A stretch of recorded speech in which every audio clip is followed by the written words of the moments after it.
हाय लोगोफोर, नोंथांमोनखौ आंनि YouTube चेनेल सोरजिदा क्रिएटिभिटीआव बरायनानै लाग्रोनाय जालायबाय। दिनै आङो नोंथांमोननि थाखाय मोनसे गोदान भिडिअ लानानै फैलायबाय। भिडिअआनो जाबाय आसाम डाइरेक्ट रिक्रुटमेन्टजों खुंजानाय जानाखि 26,000 आसामाव खुंजानाय 26,000 साख्रिनि इन्टारभिउ थांनाय 21 आगस्टआव 4 ग्रेडनि जादोंमोन आरो 28 आगस्टआव 3 ग्रेडनि जादोंमोन आरो जानाखि 11 अक्ट'बराव ड्राइभार पस्टनि जादोंमोन। बेनिनो मोनसे खोन्दो एबा 21 आगस्टआव जानाय जानाखि 4 ग्रेडनि रिजाल्ट, बे 4 ग्रेडनि रिजाल्टखौ होग्रोनाय जासिगोन होननानै डक्टर हिमन्त बिश्व शर्माया गावनि टुइटारनि गेजेरजों दा बावैसो फोरमायनानै होदों जे गाबोनहाय एबा 18 अक्ट'बर खालि 4 ग्रेडनि रिजाल्टखौ होग्रोनाय जासिगोन होननानै बिथाङा गावनि टुइटारनि गेजेरजों फोसावबाय। आरो बाथ्राया बिथांनि टुइटाराव जानाखि पस्ट खालामनाय, बे पस्ट खालामनाया दायो गोबां भाइराल जालांबाय आरो गोबाङा मोन्थिबाय। आरो जाय बिथांमोना 4 ग्रेडनि एग्जामखौ होदोंमोन बिथांमोनहा निस्सय आसा खालामनानै थाबाय आरो बिथांमोना हयथ' बयबो आथुर जानानै दङ रिजाल्टखौ माला मोनगोन। दा गोबाङानो आसा खालामनानै दंमोन रिजाल्टखौ मोनसिगोन थाबैनो मोनसिगोन होननानै। आरो जायफोरा एग्जामाव मोजां जादों बिथांमोनहा निस्सय बेखौनो सानबाय थादोंमोन जे एग्जाम फैबानो, रिजाल्ट फैबानो पास जासिगोन होननानै। दायो निस्सय रिजाल्टआ गाबोनहाय ओंखारसिगोन। स' गिबियावनो आंनि इउटुब चेनेलनिफ्राय नोंथांमोननो जाय बिथांमोनहा पास जागोन गाबोननि एग्जामाव, बिथांमोननिसिम आं कंग्रेचुलेसन हरग्रोखानाय जाबाय। लोगोसे जाय बिथांमोनहा पास खालामनो हाया बिथांमोनहा नेक्स्ट बारनि थाखाय मोजां प्रिपेयार जागोन होननानै आसा खालामनाय थाबाय।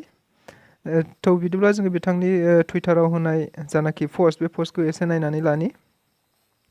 पस्टआ नैबेबायदि, डक्टर हिमन्त बिश्व शर्माया गावनि टुइटारनि गेजेरजों नैबे पस्टखौ होदों। आं टाइमखौ होग्रोनि नैबाव, टाइमा नैबेयाव दं। दानि एसे सिगांल' बिथाङा टुइट खालामनानै होदों। 8:09 होदों बिथाङा दिनैहाय 17 अक्ट'बर खालि बिथाङा 8 रिंगा बेलासिनि एबा मोनाबिलिनि 8 रिंगा 9 मिनिटआव बिथाङा होदों।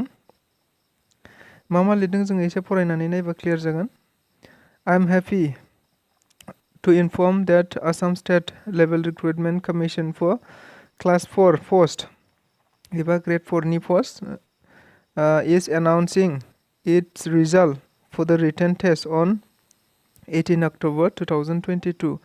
That means मा होनदों, गाबोनहाय जानाखि 4 ग्रेडनि एबा क्लास 4 पस्टनि एग्जाम जादोंमोन, बे एग्जामनि रिजाल्टखौ 18 अक्ट'बर 2022 होनाय जासिगोन होननानै बिथाङा फोसावनानै होबाय। बेनिखायनो I hope this transparent process will provide the youth Assam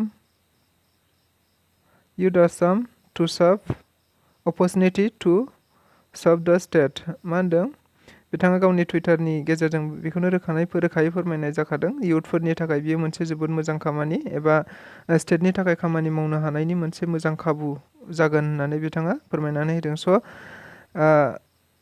गोजोननाय थाबाय नोंथांमोनहा आंनि भिडिअखौ सिगांनिफ्राय जोबजासिम नायनायनि थाखाय। आरो साफ्रोमबो रेडि जाखादो, गाबोन जाय बिथांमोनहा रिजाल्ट मोनगोन एबा जाय बिथांमोनहा 4 ग्रेडनि रिजाल्ट एग्जामखौ होदोंमोन बिथांमोनहा निस्सय गाबोननि गेजेरावनो रिजाल्टखौ नुनो मोनसिगोन।